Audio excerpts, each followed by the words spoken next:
Cyberpunk 2077 is like The Last of Us 2. It looks shit according to online reviews, but when you actually play it, it turns out to be good.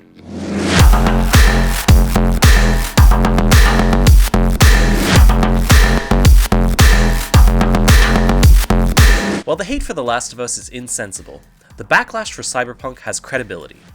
Coming from someone who bought the PS4 version of Cyberpunk, the game definitely had a messy launch filled with in-game bugs, crashes, and graphical technicasualties.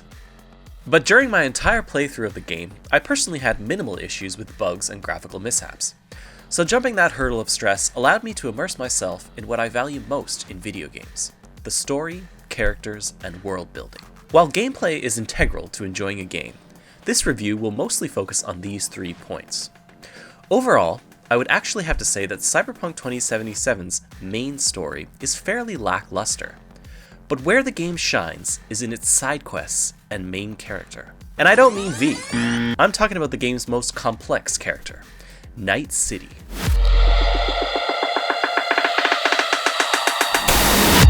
Personally, I love the aesthetic of Cyberpunk.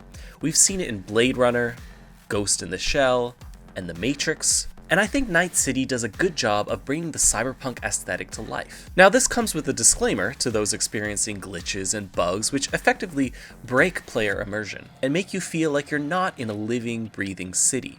I get that, but in my experience, these issues were minimal and not an accurate representation of the game world as a whole. In fact, when I did encounter some glitch in the Matrix, 90% of the time they were a source of good humor. The online community loves to put emphasis on these kinds of things, which is totally fine. But if your judgment of the game consists of these things alone, you're not really paying attention to what Night City has to offer. Can't know Night City well, ever. It's always changing, always surprising. Part of its charm. True that.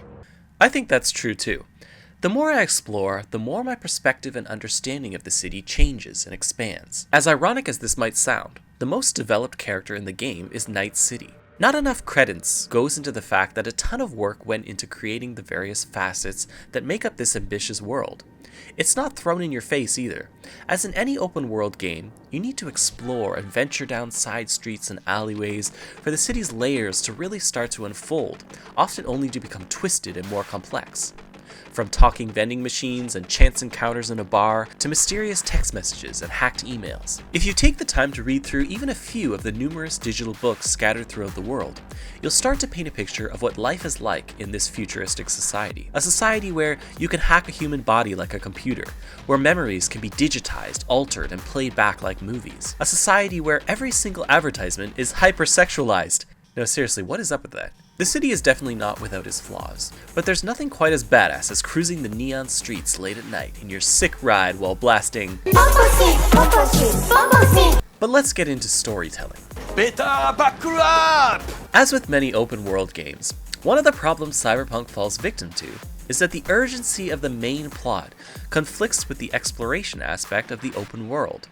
The story is constantly reminding me I'm dying and need to get this chip out of my head as soon as possible, but my buddy is inviting me to come take a relaxing cruise on his boat. In fact, it was only in my post-game exploration where I felt the characters had time to breathe and take me to some interesting places story-wise. And it's in these optional side quests where the game starts to come to life. One of my favorites was River's story, set up like a detective crime thriller. It's a credit to the writing and voice acting that these characters' emotions come across as real. And when the characters feel real, the world they live in starts to feel real as well. Another good one is the Perez investigation, which veers into psychological horror territory and raises some thought-provoking questions on mind control and memory alteration. Another great quest with a chilling ending is Joshua's, a man caught between death row and replicating a crucifixion for a virtual recording. I like this one for multiple reasons.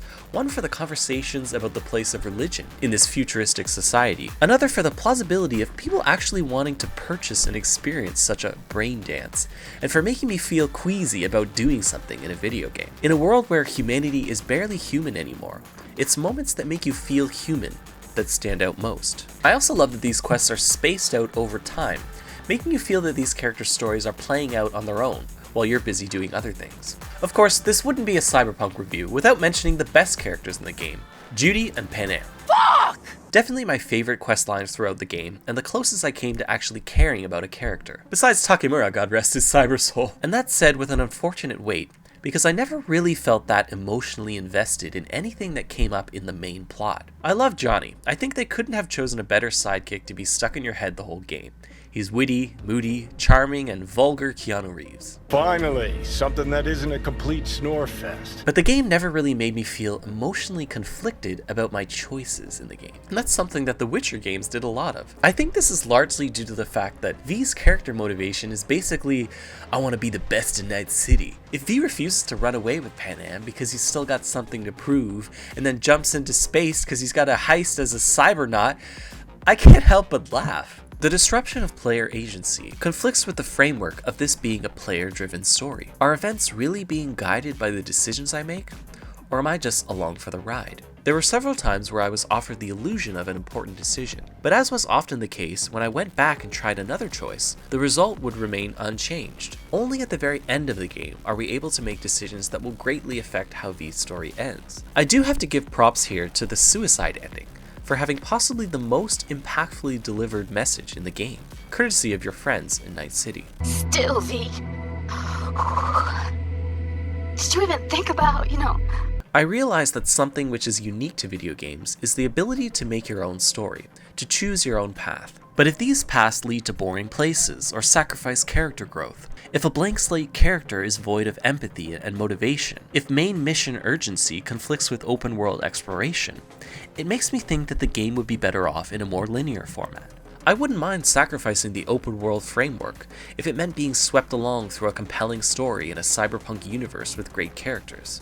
Final Fantasy VII Remake balances this kind of thing well by giving us expansive sections to explore, but still keeping us on the main story path. Speaking of paths, I must touch upon something that was advertised as going to be a big influence on Cyberpunk 2077's storytelling: the life paths. If you've played the Witcher games, you know that NPCs are always treating Geralt like an outsider and talking behind his back because he's a Witcher.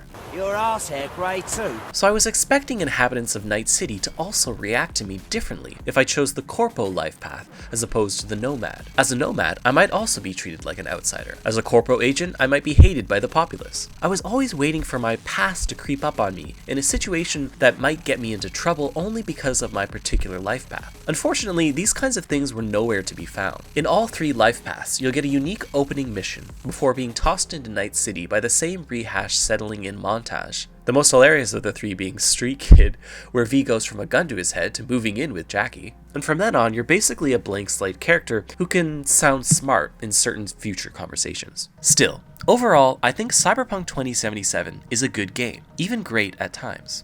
The design of the city is fantastic. I love being able to hack and scan everything, reminiscent of the good old Metroid days. The main story was lacking in emotional impact, but some side quests were fantastic bits of writing, world building, and intrigue. Decisions didn't count for much, and life paths were weak, but some characters were great, and I was almost always having fun.